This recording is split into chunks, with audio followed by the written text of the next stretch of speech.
প্রিয় শিক্ষার্থীরা, আসসালামু আলাইকুম।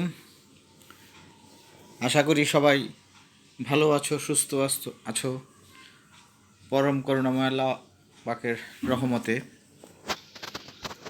তো তোমাদের সাথে গত সপ্তাহের ক্লাসে আমি সরকারের শ্রেণীবিভাগ নিয়ে আলোচনা করেছিলাম। তারই ধারাবাহিকতায় আজকে গণতন্ত্র নিয়ে তোমাদের সাথে কথা বলবো। গণতন্ত্র অর্থাৎ ডেমোক্রেসি। আজকে আমরা আলাপ করব গণতন্ত্র কি, গণতন্ত্রের বৈশিষ্ট্য, এর দোষ এবং গুণ, এটুকুই। তো প্রথমে জেনে নেই গণতন্ত্র কি। গণতন্ত্র হচ্ছে বর্তমান বিশ্বে সবচেয়ে গ্রহণযোগ্য শাসন ব্যবস্থা। গণতন্ত্র শব্দটি যুগ যুগ ধরে আলোচিত ও বিশ্লেষিত হয়ে আসছে। রাষ্ট্রবিজ্ঞানীদের জ্ঞান ও চিন্তা জগতে তুলনামূলকভাবে গণতন্ত্র শব্দটি আলোড়ন সৃষ্টি করছে। প্রাচীনকাল থেকেই গণতন্ত্রের নিদর্শন দেখা যায়। বিশেষ করে প্রাচীন গ্রিসের রাষ্ট্রদর্শনে গণতন্ত্রের উৎপত্তি ঘটে। গ্রিসে তোমরা জানো, প্রাচীন গ্রিসে কতগুলো ক্ষুদ্র ক্ষুদ্র নগর রাষ্ট্র রয়েছিল, অ্যাথেন্স, স্পার্টা। তো এইসব নগর রাষ্ট্রগুলোতে সেই সময় গণতান্ত্রিক শাসন ব্যবস্থা চালু ছিল। তো এই যে গণতন্ত্র, গণতন্ত্র, গণ মানে জনগণ, তন্ত্র মানে শাসন বা ক্ষমতা, অর্থাৎ জনগণের শাসন বা জনগণের ক্ষমতাকেই বলা হয় গণতন্ত্র। গণতন্ত্র মূলত জনগণের সর্বসম্মতির উপর প্রতিষ্ঠিত একটি শাসন ব্যবস্থা।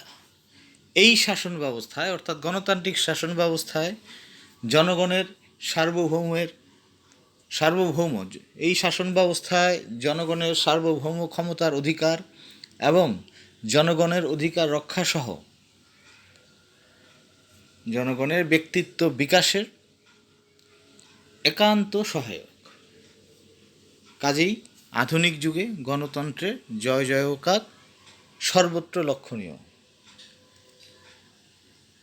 রাষ্ট্রবিজ্ঞানী জে.এস. মিল গণতন্ত্রকে great Discovery of modern Times, great Discovery of modern Times, আধুনিক সময়ের মহৎ আবিষ্কার বলে অভিহিত করেছেন। তো গণতন্ত্র শব্দটির উৎপত্তি কীভাবে ঘটল? গণতন্ত্র, যার ইংরেজি নাম ডেমোক্রেসি, এটি গ্রিক শব্দ, প্রাচীন গ্রিক শব্দ, দুটা শব্দ ডেমোস এবং ক্রেটোস থেকে উৎপত্তি ঘটে। ডেমোস মানে হচ্ছে জনসাধারণ, আর ক্রেটোস হচ্ছে শাসন বা ক্ষমতা, অর্থাৎ জনগণের শাসন বা ক্ষমতাই ডেমোক্রেসি বা গণতন্ত্র। তো রাষ্ট্রবিজ্ঞানীদের মধ্যে অনেকেই গণতন্ত্র সম্পর্কে সংজ্ঞা দিয়েছেন। আমি সেগুলো তোমাদের বইয়ে আছে এবং ইতিমধ্যে এই বন্ধের আগে তোমরা সেগুলোর ক্লাসও পেয়েছো। আশা করি ইনকোর্স পরীক্ষাও দিয়েছো। আশা করি তোমাদের সম্যক ধারণা আছে গণতন্ত্রের সংজ্ঞা সম্পর্কে। তারপর আমি দুটি উল্লেখযোগ্য সংজ্ঞা নিয়ে তোমাদের সাথে ডিসকাস করছি। রাষ্ট্রপতি C.F. স্ট্রং বলেছেন, শাসিতদের সক্রিয় সম্মতির উপর গণতন্ত্র প্রতিষ্ঠিত। অর্থাৎ শাসিতদের সক্রিয় সম্মতির উপর প্রতিষ্ঠিত সরকারকে গণতান্ত্রিক সরকার বলা হয় বা গণতন্ত্র বলা হয়। এখানে একটি শব্দ শাসিত। এই শাসিত বলতে কাদের বোঝায়? শাসিত বলতে বোঝায় সাধারণ জনগণকে। আমরা দেশের সাধারণ নাগরিক, আমাদেরকে শাসন করে একটি কর্তৃপক্ষ, একটি সরকার। এই যে সরকার বা কর্তৃপক্ষ, এটি যদি আমরাই নির্ধারণ করে দিই আইনানুগ প্রথায়, সাংবিধানিক প্রথায়, তাহলে এখানে আমাদের অধিকার সংরক্ষিত থাকবে। আমাদের যে সমস্যা, সেগুলোর সমাধান এই সরকার করবে। আমাদের বিভিন্ন দাবি দাওয়া এই সরকার পূরণ করবে। তাহলে তো আর আমাদের সমস্যা নাই, তাই না? যদি সরকার আমাদের সকল দাবি দাওয়া পূরণ করে, আমাদের অভাব, আমাদের সমস্যার সমাধান ঘটায়, আমাদের সম্মতির উপর প্রতিষ্ঠিত হয়, সেই সরকারই হচ্ছে গণতান্ত্রিক সরকার, এবং সেই শাসন ব্যবস্থাকে বলা হয় গণতন্ত্র। আর সবচেয়ে উল্লেখযোগ্য সংজ্ঞা গণতন্ত্র সম্পর্কে দিয়েছেন মার্কিন যুক্তরাষ্ট্রের প্রথম রাষ্ট্রপতি আব্রাহাম লিঙ্কন। তোমরা নিশ্চয়ই আব্রাহাম লিঙ্কন বা তার দেয়া সংজ্ঞাটি জানো, তারপরেও বলছি। আব্রাহাম লিঙ্কন বলেছেন, ডেমোক্রেসি ইজ দ্যাট, অর্থাৎ গণতন্ত্র হচ্ছে তা, গভর্নমেন্ট অব দ্য পিপল, জনগণের সরকার, বাই দ্য পিপল, জনগণ দ্বারা নির্বাচিত সরকার, অ্যান্ড ফর দ্য পিপল, জনগণের কল্যাণের জন্য সরকার। তাহলে আব্রাহাম লিঙ্কন সাহেব কি বলেছেন? গণতন্ত্র হচ্ছে সেই ব্যবস্থা যেখানে সরকার জনগণের জন্য, সরকার জনগণ দ্বারা নির্বাচিত, এবং সরকার জনগণের কল্যাণে নিয়োজিত থাকে। এখন আসি আমরা গণতন্ত্রের বৈশিষ্ট্য নিয়ে। গণতন্ত্রের বৈশিষ্ট্য, আচ্ছা তার আগে একটু ডিসকাস করি গণতন্ত্রের শ্রেণী বিভাগ বা গণতন্ত্রের প্রকারভেদ। তোমরা নিশ্চয়ই জানো গণতন্ত্র দুই প্রকার, একটি হচ্ছে প্রত্যক্ষ গণতন্ত্র, আর একটি হচ্ছে পরোক্ষ গণতন্ত্র। প্রত্যক্ষ গণতন্ত্র বা ডিরেক্ট ডেমোক্রেসি বলতে সেই শাসন ব্যবস্থাকে বোঝায় যেখানে জনগণ প্রত্যক্ষভাবে কিংবা স্বয়ংক্রিয়ভাবে শাসন কার্য পরিচালনায় অংশগ্রহণ করে। এই শাসন ব্যবস্থায়, অর্থাৎ প্রত্যক্ষ গণতান্ত্রিক শাসন ব্যবস্থায় সাধারণত নাগরিকগণ একটি নির্দিষ্ট সময়ে একটি নির্দিষ্ট স্থানে সমবেত হয়ে আইন প্রণয়ন, শাসনতন্ত্র বিষয়ক নীতি নির্ধারণ, সরকারি আয় ব্যয় সংক্রান্ত বিভিন্ন কর্ম সম্পাদন করে থাকে। তো একটি নির্দিষ্ট স্থানে একটি নির্দিষ্ট সময়ে দেশের সকল জনগণ সমবেত হওয়া, এটি আজকের বিশ্বে, আধুনিক বিশ্বে মোটেও সম্ভব নয়। আমি আমাদের বাংলাদেশের উদাহরণ দিয়ে বলি, আমাদের 17 কোটি মানুষ, তার মধ্যে আমরা প্রাপ্ত বয়স্ক বা ভোটার বা নির্বাচক মণ্ডলী এর সংখ্যা অর্ধেকেরও বেশি, প্রায় 10 কোটি। তো এই 10 কোটি মানুষ একটি নির্দিষ্ট স্থানে একটি নির্দিষ্ট সময়ে সমবেত হবে, সেই পরিমাণ জায়গা নেই। পাশাপাশি এত মানুষের কথা কিভাবে শুনবো? সেজন্যই বর্তমান বিশ্বে আর প্রত্যক্ষ গণতন্ত্র চলে না। তাহলে এই প্রত্যক্ষ গণতন্ত্রটা ছিল কোথায়? এই প্রত্যক্ষ গণতন্ত্রটা ছিল প্রাচীন গ্রিসের অ্যাথেন্স, রোম, স্পার্টা, এ সকল ক্ষুদ্র ক্ষুদ্র নগর রাষ্ট্রে। তো এই প্রত্যক্ষ গণতন্ত্র যখন আর কার্যকর হচ্ছিল না জনসংখ্যা এবং রাষ্ট্রের আয়তন বৃদ্ধি পাওয়ার প্রেক্ষিতে, তখন এর বিপরীতে আরেকটি শাসন ব্যবস্থা আসে গণতান্ত্রিক, সেটা হচ্ছে পরোক্ষ গণতন্ত্র। পরোক্ষ গণতন্ত্র মানে কি? যে জনগণ নির্বাচনের মাধ্যমে প্রতিনিধি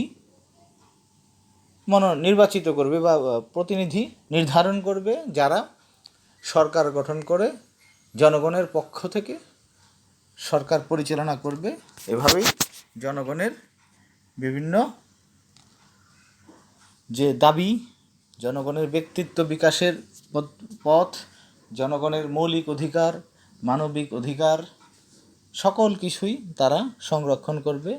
জনমতের প্রতি শ্রদ্ধা জানিয়ে ওই সরকার কাজ করবে। সেটাই হচ্ছে পরোক্ষ গণতন্ত্র অথবা প্রতিনিধিত্বশীল গণতন্ত্র, রিপ্রেজেন্টেটিভ ডেমোক্রেসি। পরোক্ষ গণতন্ত্রে জনগণ কিভাবে ক্ষমতা দেয় শাসকদের বা জনপ্রতিনিধিদের? নির্বাচনের মাধ্যমে। এই নির্বাচিত প্রতিনিধিগণ তাদের সকল সম্পাদিত কার্যাবলীর নিকট, জনগণের নিকট দায়িত্বশীল থাকে। তারা জনগণ এবং নির্বাচকের ইচ্ছা অনুযায়ী সরকারি নীতি নির্ধারণ এবং সেগুলো বাস্তবায়নের জন্য আপ্রাণ চেষ্টা করে। এটাই হচ্ছে পরোক্ষ গণতন্ত্র বা প্রতিনিধিত্বশীল গণতন্ত্র, যেটি এখন সমগ্র বিশ্বের গণতান্ত্রিক রাষ্ট্রগুলোতে প্রচলিত রয়েছে। তো এবার আসি আমরা গণতন্ত্রের বৈশিষ্ট্য নিয়ে। তো গণতন্ত্রের প্রধান বৈশিষ্ট্য হচ্ছে গণতন্ত্রে নিয়মতান্ত্রিক উপায়ে সরকারের পরিবর্তন ঘটে। এই নিয়মতান্ত্রিক উপায়টা কি? যে একটি দেশের সরকার একটি নির্ধারিত সময়ের জন্য নির্বাচিত হয়, সেই সময় বা সেই মেয়াদ শেষ হলে পুনরায় নির্বাচন হবে, পুনরায় নতুন করে সরকার গঠন করা হবে। অর্থাৎ গণতন্ত্রে সরকার ব্যবস্থার পরিবর্তন কেবলমাত্র নির্বাচনের মাধ্যমেই হবে। এটাকেই বলা হয় গণতন্ত্রে নিয়মতান্ত্রিক উপায়ে সরকারের পরিবর্তন ঘটে। দ্বিতীয়ত হচ্ছে এই যে নির্বাচন, এই নির্বাচনে ভোট দিবে কারা?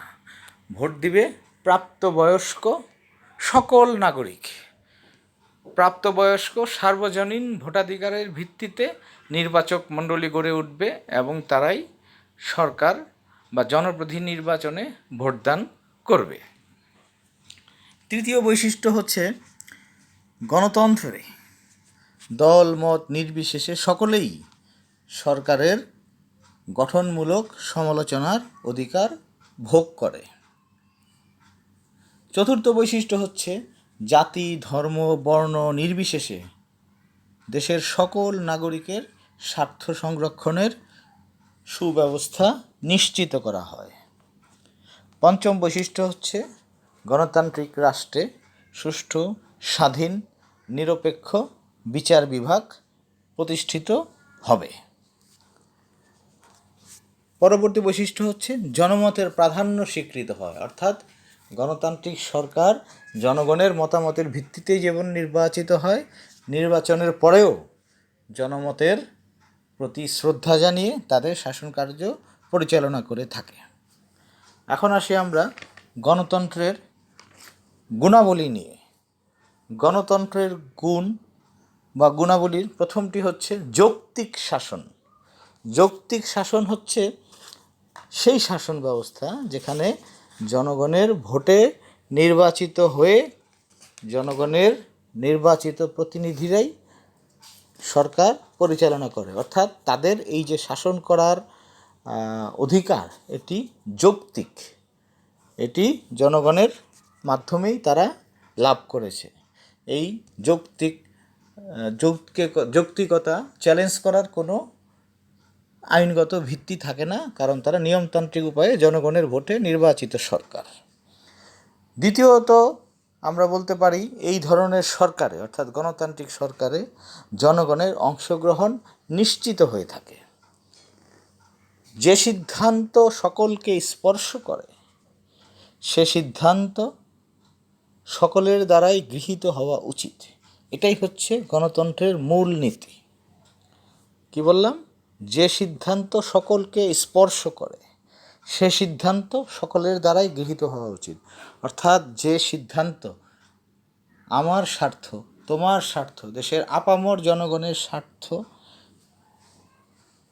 স্বার্থের জন্য, সেই সিদ্ধান্তটি আমার তোমার অর্থাৎ আমাদের সবার দ্বারাই গ্রহণ করা উচিত। তাহলে আর কোনো বিতর্ক থাকবে না।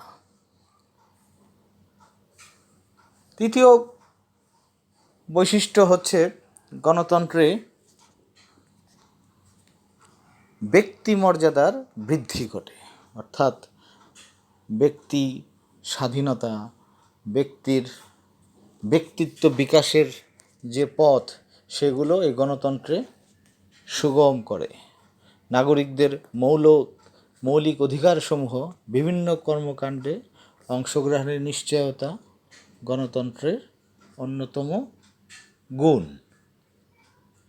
অর্থাৎ গণতান্ত্রিক শাসন ব্যবস্থা মানুষের জীবন, পরিবার, ধর্ম ও কর্ম এগুলো প্রভৃতি যুক্তির অনুশাসনে পরিচালিত ও নিয়ন্ত্রিত হয়।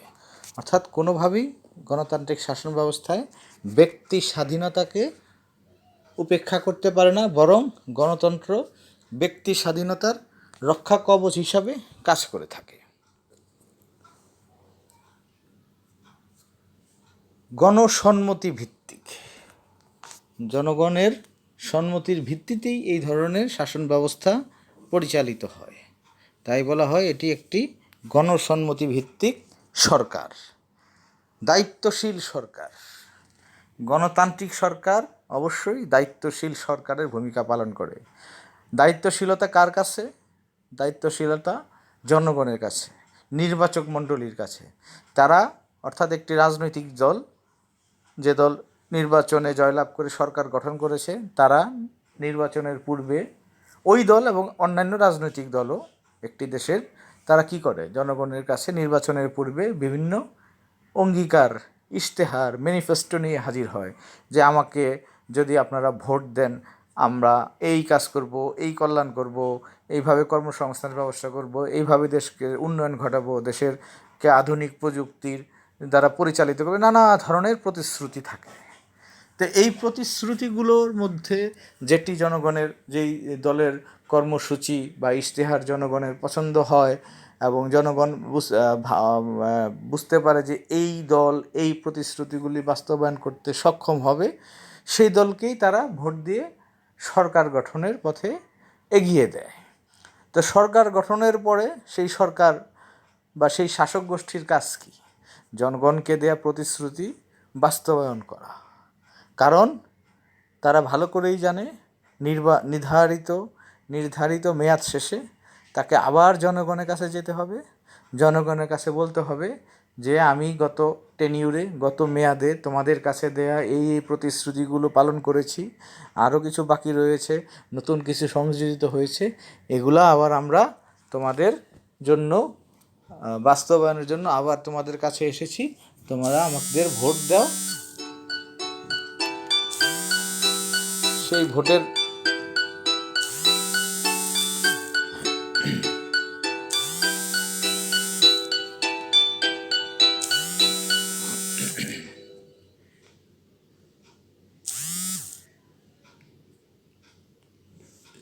ভোটের তারা যদি জয়লাভ করতে পারে তাহলে আবার তারা সরকার গঠন করতে পারবে। অর্থাৎ এটি ওয়ান টাইম নয়, এটি বারে বারে রাষ্ট্রীয় ক্ষমতায় আসার জন্য তাদেরকে জনগণের কাছে যেতে হবে। এই একটি দায়িত্বশীলতা রয়েছে। পাশাপাশি আরেক ধরনের দায়িত্বশীলতা রয়েছে আইনসভার নিকট। সেটি অবশ্য সংসদীয় পদ্ধতি সরকারে অধিক মাত্রায় পরিলক্ষিত হয়, যে সংসদীয় সরকারের ব্যবস্থায় প্রতিটি কাজের জন্য সংশ্লিষ্ট মন্ত্রী এবং অন্যান্য মন্ত্রী আইনসভার নিকট এককভাবে এবং যৌথভাবে দায়ী থাকে। তারা আইনসভার সদস্যদের বিভিন্ন প্রশ্নের উত্তর দিতে বাধ্য থাকেন। এটি হচ্ছে দায়িত্বশীলতা। নেক্সট বৈশিষ্ট্য বা গুণ হচ্ছে গণতন্ত্র হচ্ছে নমনীয় পদ্ধতির সরকার। যেহেতু জনগণের সরকার, জনগণের কল্যাণের জন্য সরকার, জনগণের ভোটে নির্বাচিত সরকার, সেই সরকারকে অবশ্যই জনগণের দাবি মেনে নিতে হয়। অনেক সময় সরকার বা সেই রাজনৈতিক দলের মূল উদ্দেশ্য না হলেও, আর্থিক ক্ষতি ঘটলেও সেটি তারা মেনে নেয় জনগণের দাবির মুখে। জনগণের দাবি বা জনমতের প্রেক্ষিতে যে কোনো কাজ করতে গণতান্ত্রিক সরকার বাধ্য থাকে, নাইলে দেশে সুশাসন প্রতিষ্ঠিত হবে না, অরাজকতা, বিশৃঙ্খলতা, রাজনৈতিক অস্থিতিশীলতা সৃষ্টির আশঙ্কা থাকবে। বিচার বিভাগের স্বাধীনতা, নিরপেক্ষতা এটি গণতন্ত্রের আরেকটি অন্যতম উল্লেখযোগ্য বৈশিষ্ট্য। গণতান্ত্রিক শাসন ব্যবস্থায় আইন বিভাগ ও শাসন বিভাগ থেকে নিয়ন্ত্রণ মুক্ত হয়ে বিচার বিভাগ স্বাধীনভাবে কার্যক্রম পরিচালনা করতে পারে। ফলে গণতন্ত্র দেশে আইনের শাসন প্রতিষ্ঠায় সক্রিয় ভূমিকা পালন করে থাকে। ক্ষমতার অপব্যবহার রোধ এটি গণতন্ত্রের আরেকটি গুণ। কোনো একটি সরকার রাষ্ট্রীয় ক্ষমতা পেয়ে একনায়ক হতে পারে না, স্বৈরাচার হতে পারে না, কেননা সেই সরকার জনগণের ভোটে নির্বাচিত হয়ে আসছে। নির্ধারিত সময় শেষে তার সরকারের অবসান ঘটবে, নতুন নির্বাচন হবে, নতুন নির্বাচনে নতুন সরকার গঠিত হবে। এখন ক্ষমতায় থাকাকালীন সময়ে কেউ যদি ক্ষমতার অপব্যবহার করে, পরবর্তীতে সে আর বিজয়ী হতে পারবে না। এর পাশাপাশি যেহেতু দেশে মুক্ত প্রচার মাধ্যম রয়েছে, জনগণের বাক স্বাধীনতা রয়েছে, মৌলিক অধিকার রয়েছে, জনগণ এই স্বেচ্ছাচারিতা মেনে নেবে না। তারা এর বিরুদ্ধে প্রতিবাদ আন্দোলন গড়ে তুলবে, জনমত গড়ে তুলবে, যার মাধ্যমে সেই সরকারের পতনও ঘটতে পারে। এই জন্য সরকার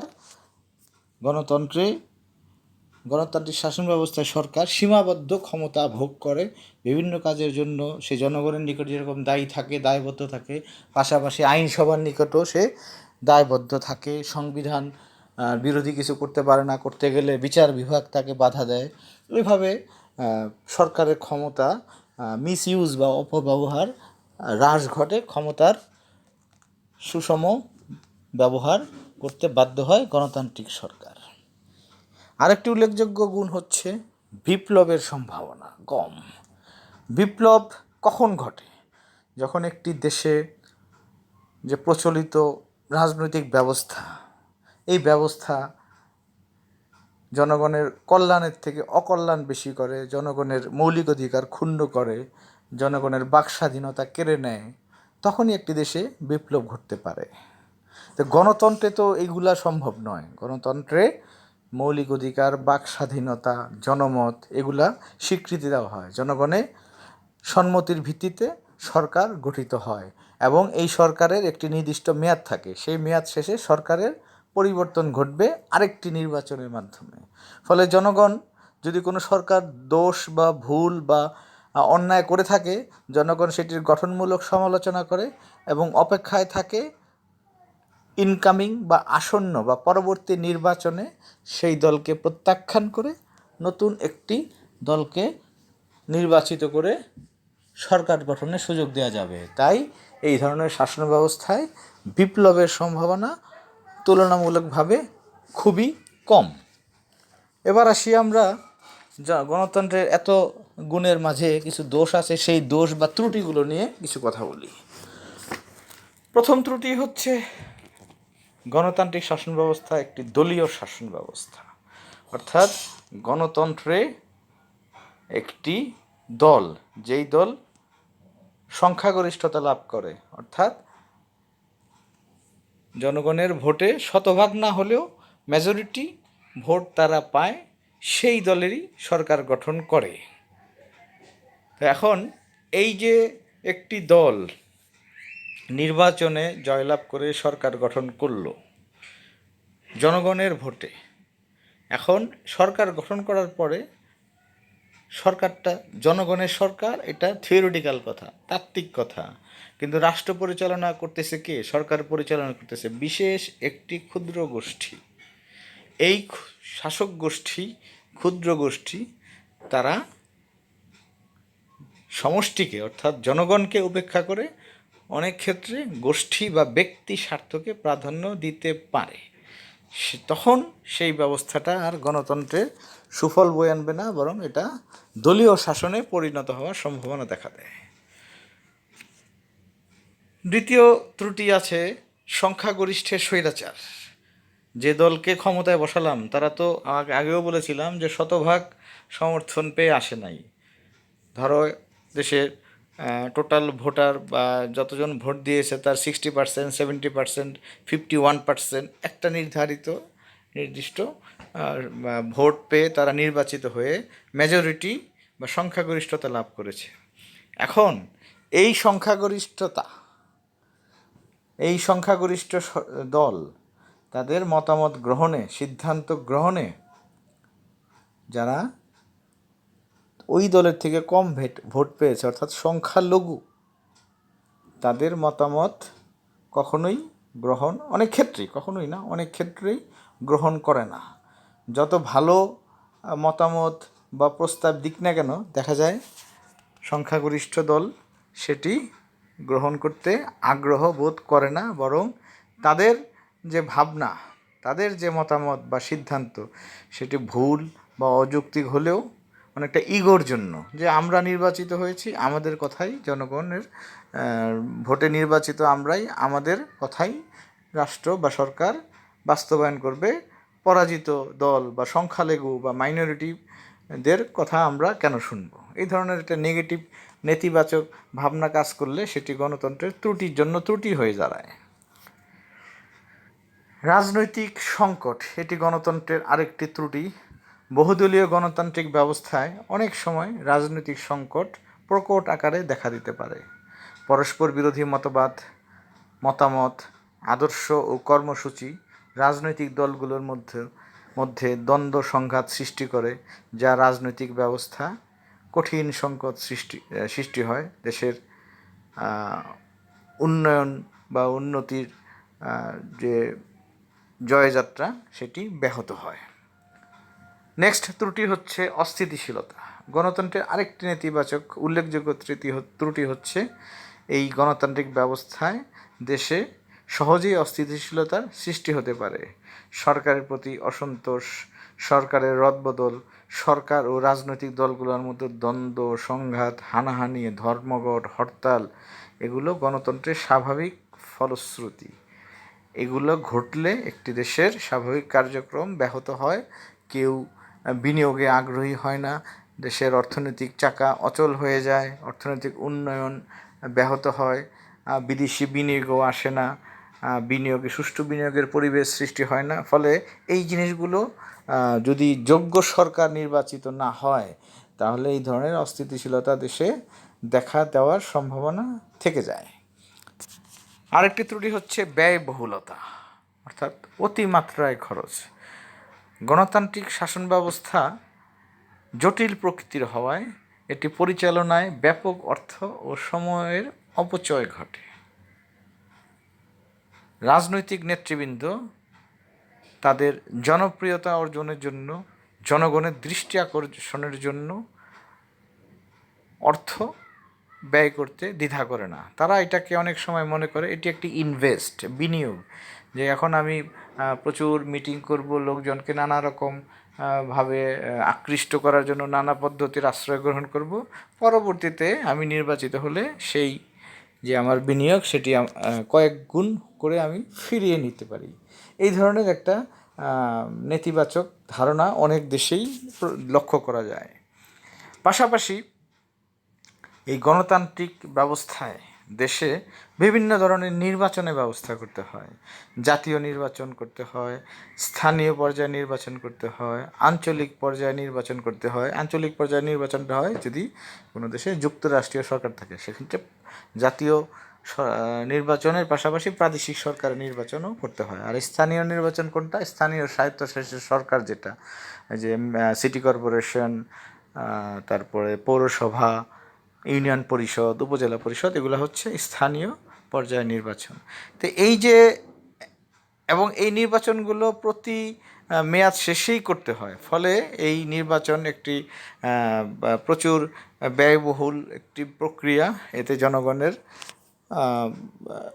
ডিরেক্টলি না হলে ইনডিরেক্টলি জনগণেরই আর্থিক ব্যয় ঘটতে থাকে। অর্থাৎ গণতন্ত্র কার্যকর করতে গেলে এটি অনেক ব্যয়বহুল একটি প্রক্রিয়া।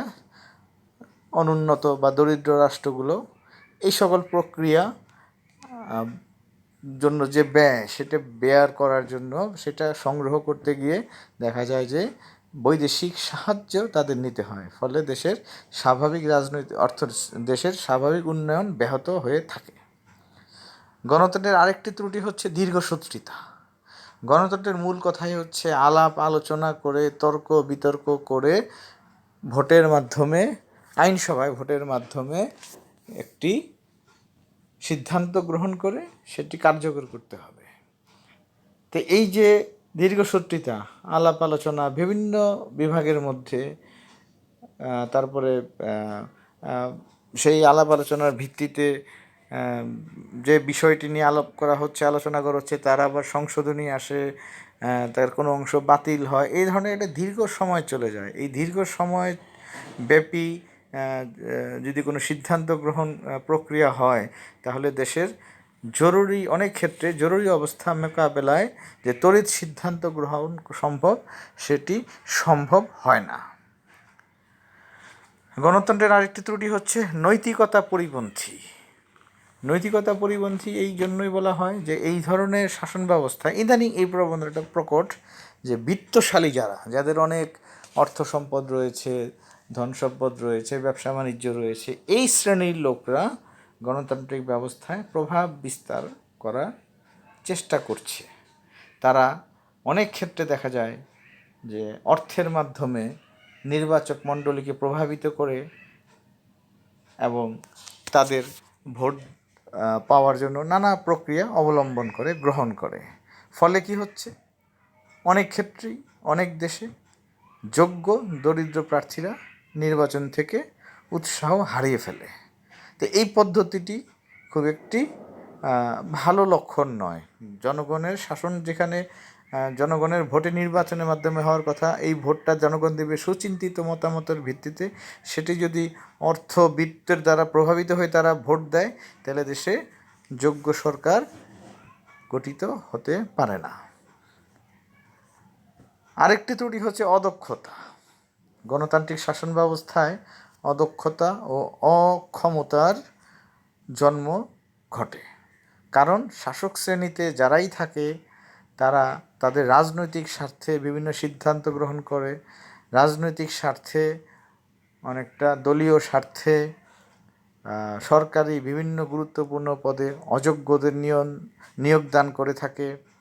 এছাড়া বিভিন্ন গোষ্ঠী, প্রেশার গ্রুপ, চাপ সৃষ্টিকারী গোষ্ঠী, পেশাজীবী গোষ্ঠী, যেমন ধরো পরিবহন সেক্টর হতে পারে, এ ধরনের আরও অনেক প্রেশার গ্রুপ রয়েছে। তারা সরকারের উপর অনুচিত চাপ সৃষ্টি করে এবং সরকার এই সকল প্রেশার গ্রুপের সমর্থন হারানোর ভয়ে তাদের দাবিগুলো মেনে নেয়। এভাবেই সরকারের অদক্ষতার সৃষ্টি ঘটে। গণতন্ত্রের আরেকটি বড় ত্রুটি হচ্ছে এটি একটি অস্থায়ী শাসন ব্যবস্থা। কারণ সবাই জানে নির্দিষ্ট মেয়াদের পর সরকারের পরিবর্তন ঘটবে, আবার কোনো কারণে সরকারের বিরুদ্ধে অনাস্থা প্রস্তাব এনে মধ্যবর্তী অবস্থাতেই সেই সরকারের পরিবর্তন ঘটিয়ে মধ্যবর্তী নির্বাচনী ব্যবস্থা ঘটতে পারে। ফলে অধিকাংশ ক্ষেত্রেই দেখা যায় কোনো সরকার দীর্ঘমেয়াদী নীতি ও পরিকল্পনা গ্রহণ করতে পারে না। কারণ উন্নয়নশীল বা অনুন্নত রাষ্ট্রগুলোতে একটি প্রবণতা রয়েছে, একটি সরকারের বিদায়ের পর, পতনের পর নতুন যে সরকার আসে, নতুন একটি দলের সরকার আসে, সেই সরকার পুরনো সরকার বা বিগত সরকারের পরিকল্পনা, নীতি এগুলা তারা বাতিল করে দেয়। কারণ তারা যতদিন বিরোধী দলে ছিল সব সময় বলেছিল যে সরকারের এই সকল নীতি, এই সকল কর্মসূচি জনগণের স্বার্থের বিরুদ্ধে, এগুলা জনগণের মৌলিক অধিকারের বিরুদ্ধে, দেশের স্বার্থের বিরুদ্ধে। ফলে নীতিগতভাবে তারা আর সেই বিগত সরকারের কর্মসূচি, পরিকল্পনা সেগুলা আর কন্টিনিউ করতে পারে না, বরং তারা নতুন করে আবার নীতি এবং পরিকল্পনা প্রণয়ন করে। এই সাইকেলিংয়ে চলতেই থাকে। একটি দল ক্ষমতায় আসে, নতুন নীতি, নতুন পরিকল্পনা প্রণয়ন করে কার্যক্রম শুরু করে, আবার একটি নির্বাচন আসে, যদি সেই দল জিততে না পারে তাহলে সেই নীতি পরিকল্পনাগুলো দেখা যায় বাতিল হয়ে যায়। এটি একটি অত্যন্ত নেতিবাচক একটি ব্যবস্থা গণতন্ত্রের জন্য। আরেকটি যেটি রয়েছে আমলাতন্ত্রের প্রভাব। গণতন্ত্র বেসিক্যালি একটি আমলাতান্ত্রিক শাসন ব্যবস্থা, আমলা নির্ভর শাসন ব্যবস্থা। জনগণ যাদেরকে নির্বাচনে ভোট দিয়ে ক্ষমতায় বসায়, সেই যে যাকে ভোট দিচ্ছে, যে প্রার্থীকে ভোট দিচ্ছে, তার জনপ্রিয়তা এক জিনিস, আর তার প্রশাসনিক দক্ষতা, জ্ঞান, যোগ্যতা পৃথক জিনিস। অনেক ক্ষেত্রেই দেখা যায় নির্বাচিত ব্যক্তি, নির্বাচিত সরকারের অনেকেই প্রশাসনিক দক্ষতা, প্রশাসন পরিচালনার যে দক্ষতা প্রয়োজন সেটি তাদের মধ্যে থাকে না। ফলে তারা কি করে, তারা আমলাদের উপর নির্ভর করে। কারণ আমলারা দীর্ঘদিন ধরে একই ধরনের কাজ করতে থাকে এবং আমলারা মেধাবী, যোগ্য। ফলে শাসন বিভাগের কেন্দ্রস্থলে বসে আমলারা ওই সরকারের উপর প্রভাব বিস্তার করে থাকে। এভাবেই আমলাতান্ত্রিক একটি শাসন ব্যবস্থায় পরিণত হয় গণতন্ত্র। তো গণতন্ত্রের দোষ ত্রুটি দুটোই আমরা দেখলাম। ত্রুটি যেগুলো, সেগুলো হচ্ছে গণতন্ত্রের যে প্রক্রিয়া, গণতন্ত্রের প্রক্রিয়া অর্থাৎ যে নির্বাচন, সেই নির্বাচনে যে জনগণ ভোট দিবে, জনগণ যদি সচেতন না হয়, যদি সচেতনভাবে যোগ্য নাগরিক, যোগ্য প্রার্থীকে ভোট দিতে না পারে, তাহলে এই গণতন্ত্রের এই ত্রুটিগুলো দেখা দিতে পারে। আবার যেই দল জনগণের ভোটে নির্বাচিত হয়ে ক্ষমতায় আসে, সরকার পরিচালনা করে, তারা যদি জনগণের কথা ভুলে গিয়ে গোষ্ঠী স্বার্থ, চাপ সৃষ্টিকারী গোষ্ঠীর স্বার্থ, বিশেষ কোনো শ্রেণীর স্বার্থ, বিশেষ কোনো পেশাজীবীদের স্বার্থ, দলীয় স্বার্থ, স্বজনপ্রীতি, দুর্নীতি এ সকল অনৈতিক কাজে জড়িয়ে পড়ে, তখন এই গণতন্ত্রের ত্রুটিগুলো দেখা পড়ে। অন্যথায় গণতন্ত্র বিশ্বের সবচেয়ে কার্যকর, সবচেয়ে গ্রহণযোগ্য শাসন ব্যবস্থা। আমরা যদি তাকাই গণতন্ত্রের সূতিকাগার যুক্তরাজ্য অর্থাৎ ব্রিটেনের দিকে, সেখানে এই ধরনের কোনো ঘটনাই ঘটছে না। শত শত বৎসর ধরে সেখানে গণতান্ত্রিক শাসন ব্যবস্থা চলছে। আমরা বিশ্বের বিভিন্ন উন্নত দেশে যদি তাকাই, যে সেখানে কোনো মন্ত্রী বা কোনো মন্ত্রণালয়ের কোনো ত্রুটি থাকলে সেই মন্ত্রী সকল দায় কাঁধে নিয়ে পদত্যাগ করছেন। তো এই যে সরকারের ব্যক্তিদের নৈতিকতা, এটি যদি আদর্শ থাকে, স্ট্যান্ডার্ড লেভেলে থাকে, তাহলে কোনো অবস্থাতেই গণতন্ত্রের উল্লেখযোগ্য কোনো ত্রুটি দেখা দেবে না।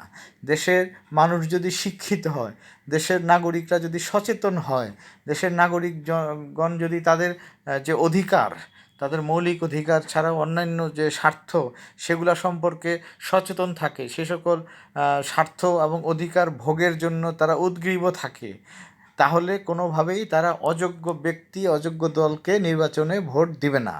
পাশাপাশি নির্বাচনের পর যে দল সরকার গঠন করবে, সেই সরকারের ভ্রান্ত, অনৈতিক, অযৌক্তিক কর্মসূচিকে তারা সমর্থন না দিয়ে প্রতিবাদ জানাবে। তখন এই ভয়ে সরকার অন্যায় কোনো কাজ করবে না, যৌক্তিকভাবেই শাসন কার্য পরিচালনা করবে। তখনই গণতন্ত্র কার্যকর বা সফল একটি শাসন ব্যবস্থায় পরিণত হবে। তো প্রিয় শিক্ষার্থীরা, আজকে এই পর্যন্তই। তোমরা সবাই ভালো থাকো, সুস্থ থাকো। আসসালামু আলাইকুম।